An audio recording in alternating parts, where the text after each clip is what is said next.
Сәлеметсіңдер ме балалар? Бұл 2 сынып математика сабағы.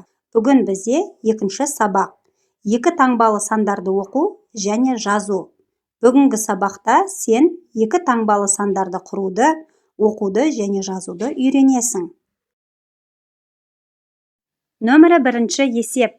Мирастың жазғы демалыста қандай кітаптар оқығанын біл. Ол үшін дөңгелектер санын кітаптардың жанындағы сандармен сәйкестендір. Сәйкес сандар ғана жауаптың дұрыстығын білдіреді. А нұсқасы бойынша қарайық балалар. Мұнда жасыл дөңгелек 10-10-нан, яғни 2 ондық, сары дөңгелектер 5 екен, яғни 5 бірлік. Сонда 25 болады, балалар. Яғни ортадағы 25 санына сәйкестендіреміз. Көп кітапқа сәйкестендіреді екенбіз, А нұсқасы бойынша мұнда 1 ондық, 9 бірлік, яғни 19. 19 мұнда кітаптарда жоқ екен, 19 саны. Оны сәйкестендірмейді екенбіз. Б нұсқасы бойынша мұнда 3 ондық, 4 бірлік, яғни 34. Біз мынау жасыл кітапқа сәйкестендіреді екенбіз.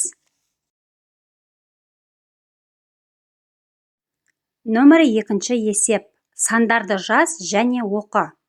2 ондық 8 бірлік 28-ге тең, 6 ондық 0 бірлік 60-ға тең, 3 ондық 9 бірлік 39-ға тең, 75 бірлік 75-ке тең екен. Нөмірі 3 есеп. 2 таңбалы сандарды жаз және оқы. А нұсқасы бойынша ондықтары мен бірліктерінің цифрлары бірдей. Яғни 11, 22, 33, 44, 55, 66, 77, 88, 99. А нұсқасы бойынша ондықтарының цифрлары бірдей 4-ке тең, ал бірліктерінің цифрлары әртүрлі.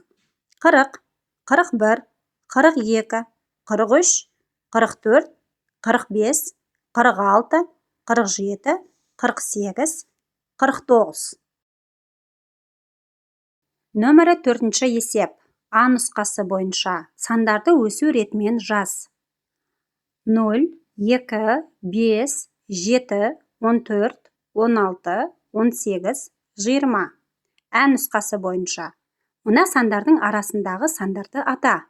15 пен 18 арасындағы сандар 16, 17. 7 мен 14 арасындағы сандар 8, 9, 10, 11, 12, 13. Нөмірі 5 есеп. Сәйкестендір. Ауызша. Сан бірінші бізде 25 екен, оны біз сәйкестендіретін болсақ, 25. Сан екіншісі 34, яғни сәйкестендіретін болсақ, екіншісінде Б. Үшінші 78, оны сәйкестендіретін болсақ, А. 3-тің жауабы А екен. Нөмірі 6 есеп. А нұсқасы бойынша 9 саны 6-дан неше бірлікке артық? Біз оны білу үшін 9 санынан 6-ны азайтамыз. 9-дан 6-ны азайтатын болсақ, 3 болады екен. 9 саны 6-дан 3 бірлікке артық екен. А нұсқасы бойынша 4 саны 8-ден неше бірлікке кем? Ол үшін біз 8-ден 4-ті азайтамыз. 4 қалады, яғни 4 саны 8-ден 4 бірлікке кем екен. Нөмірі 7 есеп. Есепті шығар. Анам дүкеннен 10 жұмыртқа сатып әкелді. Сатып әкелді 10 жұмыртқа екен. Олардың 4-еуінен әпкем құймақ дайындады. Дайындады 4-еуінен. Балалар, неше жұмыртқа қалды? Қалды сұрақ белгі. Яғни біз қанша жұмыртқа қалғанын табуымыз керек. Шешуі. Ол үшін біз 10-нан 4-ті азайтады екенбіз. Сонда 6 қалады. Жауабы 6 жұмыртқа қалды. Нөмірі 8 есеп.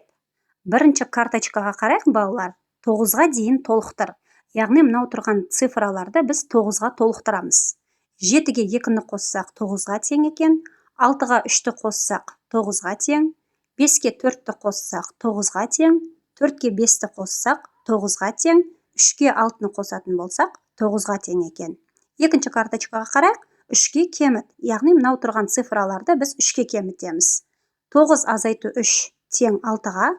13 азайту 3 тең 10-ға, 5 азайту 3 тең 2-ге, 17 азайту 3 тең 14-ге, 4 азайту 3 тең 1-ге екен. Нөмірі 9-шы есеп. Екі таңбалы сандарды жаз және оқы А нұсқасы бойынша. Ондықтары бірге тең, ал бірліктері әртүрлі. Яғни, мысалы, балалар 10, 11, 12, 13, 14, 15, 16, 17, 18, 19.